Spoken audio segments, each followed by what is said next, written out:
Hey, my name is Blue Gregor. I'm a Tucker, Rhode Island. And this is, wait, sorry, let me do it again.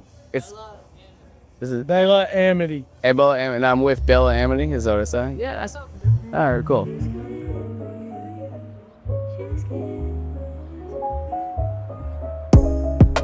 I'm from, Pawtucket, Rhode Island. Born and raised here. Lived here my whole life, pretty much.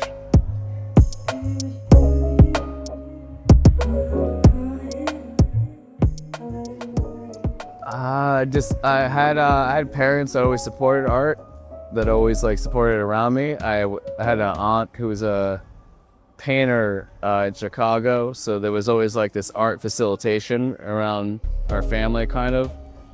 And then the first time that made me really want to get into art was my parents, when I was 9 years old, took me to an Andy Warhol show in Boston. And I know Warhol's like a cliche, easy thing to say for like an art gateway, but that was the gateway for me. And then beyond that, I found all these other artists that made me really want to like do this craft. I didn't there.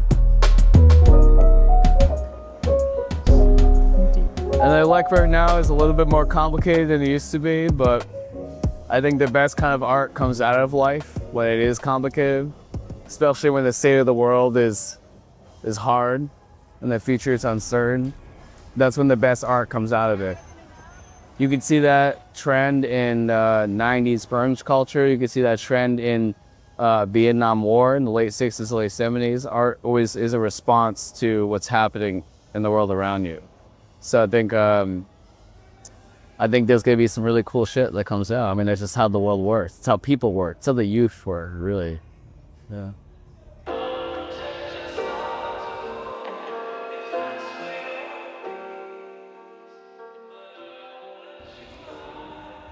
I think every facet of art should inspire every artist. I think if you're a painter, you should be inspired by, movies and music and etc. If you're a dancer, an actor, a rapper, a producer, whatever it is, you should be listening, watching, and absorbing art like a sponge of any kind. Whether it's a movie or a soundtrack or just like a good rap album,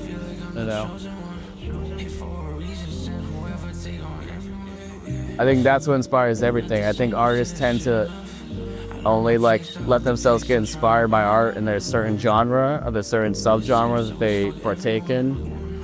But you could absorb art from every facet of life, I think. Like some of the best things I've ever done is,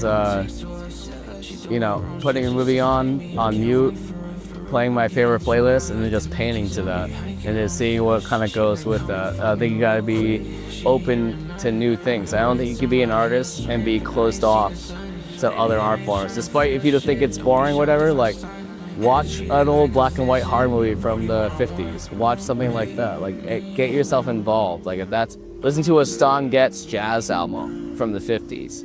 Like anything like that. Involve yourself in every facet of art you could possibly can. It all influences itself completely. And I think the best artists do that, and I think the best young creatives are open to that too. As well.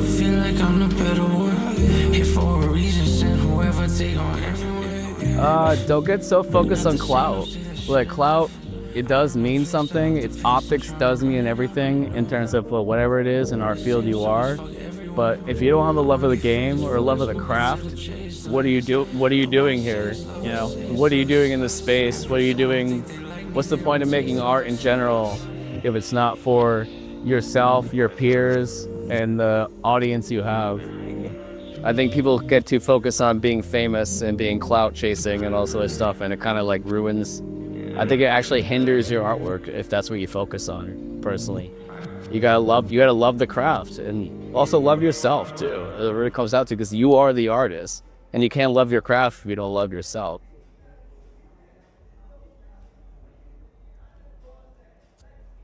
That's also something that took me a long time to recognize too. When I was in my late teens, early 20s, I used to really focus on like, oh, if I do this with this person, I can get that with this person. And like, I think that's hinders your progress as an artist, I think. Personally, always, in my experience. I think I think it goes both ways. I think it's equally both. I think it also depends on what you want to prioritize as an artist. It's like, yeah, I think it's important to focus on, like I said, the optics of it all and making sure that your brand is known and seen.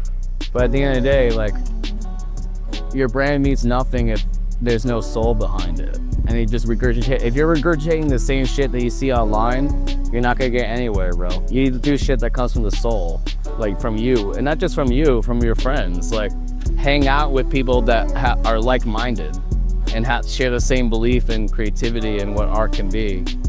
If you're just looking at it from like a standpoint of like, I want to get rich and I want to like get chicks and like get followers and stuff, you're not gonna get anywhere. It's like, people respond to what is unique and what actually matters, and if it's something that you is coming from your soul, then it matters. And that's really what it is.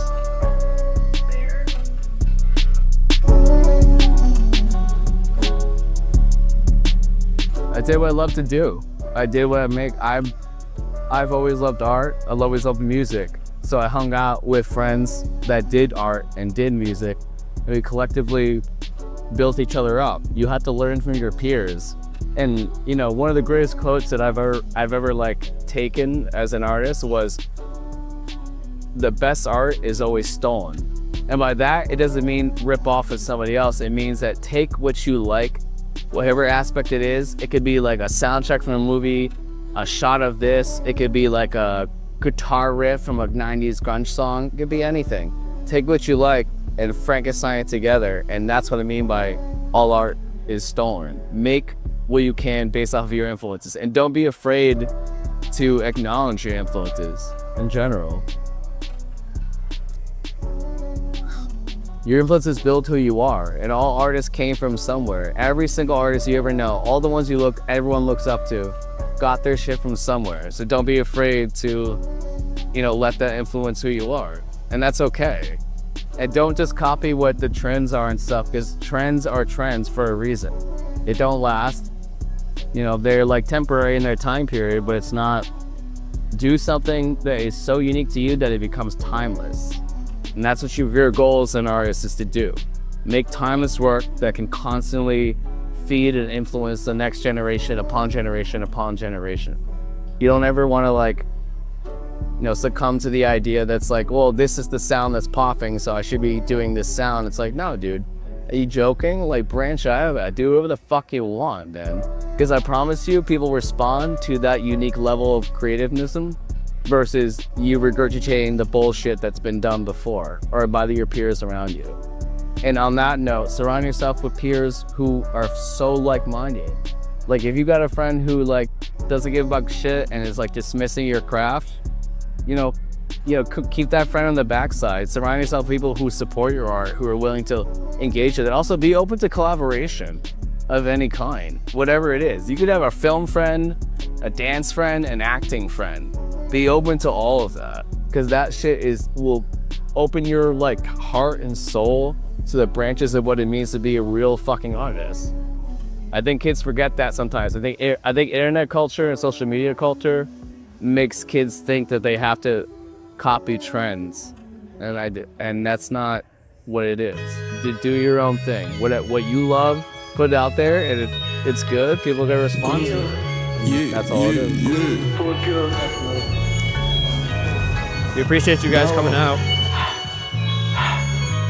Sitting back counting it up. Remember when niggas was counting me up. Did on my socials don't mean I'm not working, just mean I don't do it for clout. Got tired of paying for just probation. I promise it won't in the truck.